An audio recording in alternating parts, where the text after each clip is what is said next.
क्या किसी भी क्षेत्र का विकास सिर्फ और सिर्फ नेता ही करेंगे? क्या किसी भी क्षेत्र का विकास वहां की आम जनता और ग्रामीणवासी नहीं कर सकते? जी हाँ, इसी विषय पर आज की चर्चा रहेगी इस कड़ी में। नमस्कार, मैं सुशील कुमार चौहान आप सभी दर्शकों का हार्दिक स्वागत करता हूं, अभिनंदन करता हूं आपके अपने कार्यक्रम में जिसका नाम है शब्द कैद पन्नों के। जी हाँ दर्शकों, आज इसी विषय पर चर्चा होने जा रही है कि किसी भी क्षेत्र का विकास क्या सिर्फ और सिर्फ नेता ही कर सकते हैं? क्या वहां की आम जनता और लोग वहां क्षेत्र का विकास नहीं कर सकते? किसी भी क्षेत्र का विकास वहां की जनता बखूबी कर सकती है यदि वो जागरूक हो। जी हाँ, जागरूकता ही वो ऐसी कड़ी है जो इसमें अपनी अहम भूमिका निभा सकती है। किसी भी क्षेत्र की जनता यदि जागरूक हो तो वो हर मसले का हल निकाल सकती है, हर समस्या का निवारण कर सकती है। बात करें अपने क्षेत्र करसोग की, करसोग में ऐसी ही बहुत सारी समस्याएं हैं, परेशानियां हैं जिनसे आम जनता दिन प्रतिदिन जूझती है। हर दिन इन समस्याओं को झेलती है, इन समस्याओं से जुड़ी परेशानियों को वो फेस करती है। जी हाँ, क्या इन सभी समस्याओं का निवारण नहीं हो सकता? वैसे देखा जाए तो हर एक क्षेत्र, हर एक गांव की समस्या लगभग एक जैसी ही होती है। कुछ एक प्राथमिक समस्याएं होती है या फिर कुछ एक क्षेत्र और परिस्थिति और परिवेश को देखकर समस्याएं पैदा हो सकती हैं जिनका निवारण होना अति आवश्यक है। तो इस विषय पर एक गहन चर्चा करते हैं।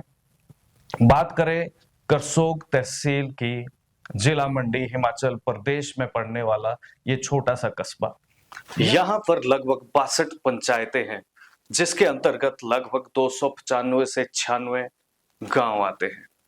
जी हाँ दर्शकों, आपने बिल्कुल सही सुना। इतने बड़े ग्रामीण क्षेत्र होने की वजह से यहाँ की परेशानियां भी बहुत बड़ी है। यहाँ पर बहुत सारी समस्याएं हैं। चलो तो सबसे पहले बात करेंगे प्राथमिक आवश्यकताओं और समस्याओं की।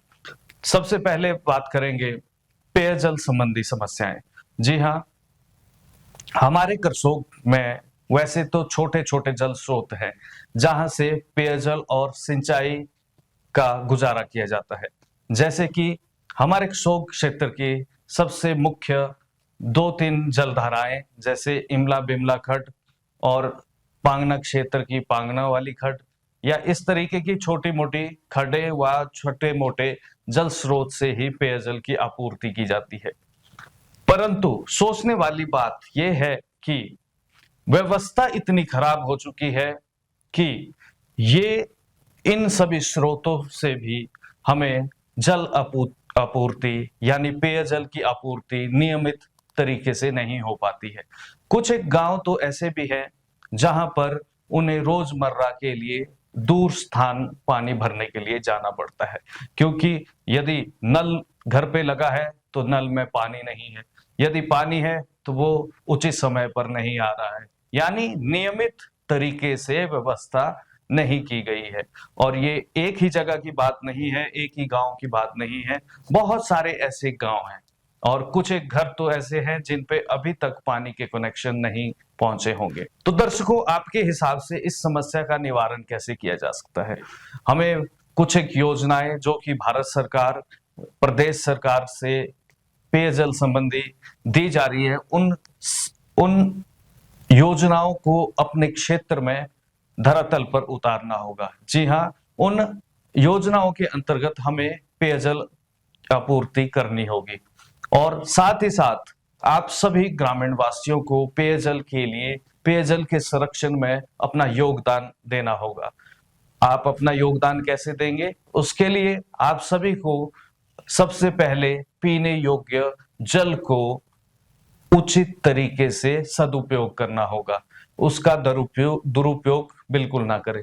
मैंने अक्सर देखा है कि लोग जहां पे भी हमारे जल स्रोत है उनको लगातार दूषित करने का प्रयास कर रहे हैं, या तो उनमें कूड़ा करकट छोड़ देते हैं या अपने घरों की गंदी नालियों का गंदा पानी उसमें डाल देते हैं, जिसकी वजह से पेयजल दूषित हो रहा है और दिन प्रतिदिन पानी दूषित हो रहा है, जिसकी वजह से पेयजल संबंधी समस्याएं बढ़ रही हैं। इससे रोगों के होने की समस्या भी बनी रहती है।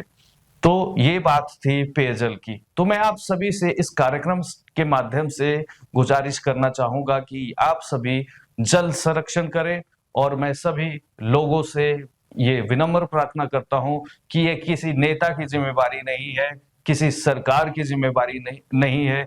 ये हम सभी और आप सभी की जिम्मेवारी बनती है कि हम जल का संरक्षण करें, उसे दूषित बिल्कुल भी ना करें।